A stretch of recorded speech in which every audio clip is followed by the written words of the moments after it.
Leaving Earth has never been easy. Every rocket that climbs toward orbit is fighting the same brutal equation. To escape our planet's gravity, a spacecraft must reach roughly 40,000 kilometers an hour. And almost everything about that rocket, its size, its shape, its entire design, exists only to carry enough fuel to hit that number. The payload, the part that actually matters, the astronauts, the satellites, the cargo, ends up being a tiny fraction of the total vehicle. Picture packing for a trip where 96% of your suitcase is gasoline and the remaining sliver is your actual clothes. It is an expensive, wasteful, and fundamentally limited way to reach space, and it puts a hard ceiling on how much humanity can ever send beyond our atmosphere. But there may be a smarter way, one that does not require breakthrough physics, exotic materials, or decades of unproven research. Think about how transportation evolved on Earth. Roads made travel by car practical, rail lines made moving freight efficient, ports turned ocean shipping into a global backbone of trade. Nobody rebuilds the highway from scratch every single time they want to drive somewhere, yet that is essentially what every rocket launch does. None of these systems eliminated the need for engines, but they dramatically reduced the effort needed to get from one place to another. Space has never had anything like that. Every mission starts from zero, fighting the same fight a rocket fought decades ago. Space infrastructure could change that equation permanently, and one of the most promising forms it could take is remarkably low tech: a cable and a counterweight, known as a tether. The concept behind a tether system, sometimes called a skyhook, is almost deceptively simple. Imagine a long cable, hundreds or even thousands of kilometers in length, stretched out in orbit with a heavy counterweight at one end. If you set this entire structure spinning, something interesting happens. The tip of the cable at the bottom of its rotation slows down relative to the ground below, while the tip at the top of its rotation speeds up dramatically, almost like the far end of a spinning sling. Or, if you want the less dignified comparison, a cosmic game of tetherball, where losing means drifting quietly through the void. A spacecraft could rendezvous with the slow-moving lower tip, latch on, and let the tether fling it upward and outward as it completes its rotation. The spacecraft gains a tremendous boost in velocity, essentially for free, borrowed directly from the rotational energy already stored in the system. This is not pure theory. Ultra-strong synthetic fibers already exist today, engineered to survive the immense tension a rotating tether would experience. Engineers have proposed weaving these fibers into a redundant, web-like structure rather than a single strand, so that a stray piece of debris or a micrometeorite impact would sever only a small part of the structure rather than destroying the whole cable.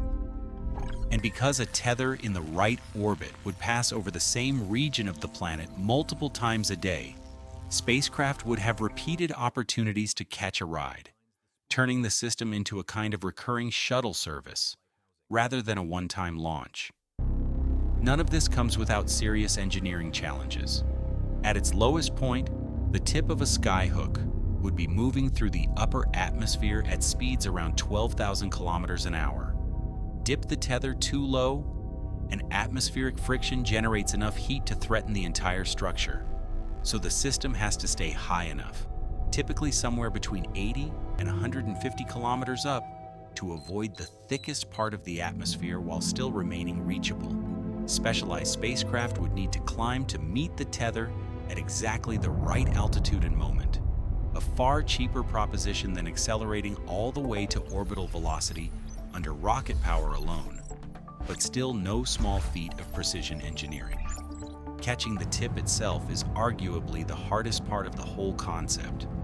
The rendezvous window might last only 60 to 90 seconds, and during that narrow slice of time, a spacecraft has to locate and connect with a small structure racing overhead at more than 10 times the speed of sound, which engineers would probably describe as a normal Tuesday, and everyone else would describe as absolutely terrifying.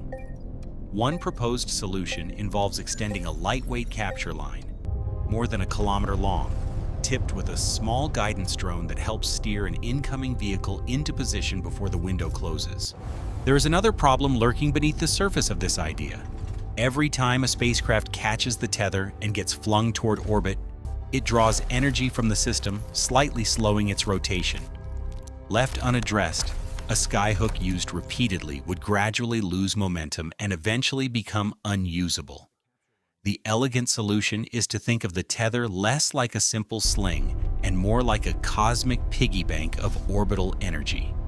Spacecraft arriving from deep space and descending toward Earth can transfer their momentum into the tether as they slow down, effectively making a deposit, while outgoing spacecraft withdraw that same energy as they are flung away. Balance the traffic in both directions, and the system can operate indefinitely with little to no net energy loss. Any small remaining deficit could be corrected using electric or chemical thrusters that nudge the tether back into its proper orbit over time. The more the system gets used, the more efficient and self-sustaining it becomes. The real payoff becomes clear once you imagine a full network rather than a single tether. Picture one skyhook in orbit around Earth and a second one in orbit around Mars. An outbound tether near Earth could catch a spacecraft in low orbit and hurl it toward Mars at high speed. On arrival, a second tether in Mars orbit would catch the incoming vehicle and gradually slow it down for a safe descent to the surface, all without expending the enormous amounts of propellant a conventional Mars mission would require. The return trip could work the same way in reverse.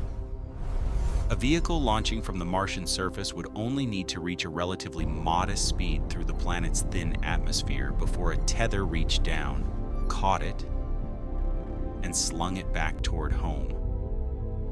The impact on travel time and vehicle design could be dramatic. Instead of the roughly 9 months a conventional rocket trajectory to Mars currently requires, a tether-assisted journey could potentially cut that down to 5 months, or even 3.